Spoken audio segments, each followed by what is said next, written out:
तर मंडळी मजेत आहात ना? मी नम्रता जाधव आज थाळीचा व्हिडिओ घेऊन आले आहे।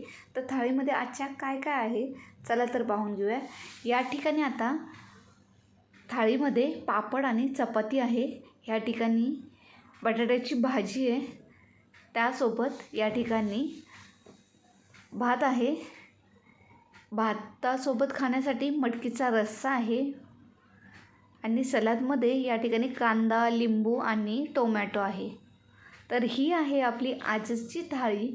तर तुम्हाला अशा प्रकारचे व्हिडिओ जर आवडत असतील तर पटकन आपल्या चॅनलला लाईक, शेअर, सबस्क्राईब, फॉलो करून घ्या। त्यामुळे तुम्हाला माझ्या प्रत्येक व्हिडिओची नोटिफिकेशन सर्वात आधी मिळत राहील। त्याचबरोबर या चॅनलवरती मी घरगुतीच घटकांचा वापर करून अतिशय चमचमीत अशा रेसिपीज या चॅनलवरती अपलोड करत राहते। तर तुम्हाला असे व्हिडिओ जर आवडत असतील तर सर्वप्रथम सबस्क्राईब, फॉलो करा। भेटूयात पुढच्या ब्लॉगमध्ये।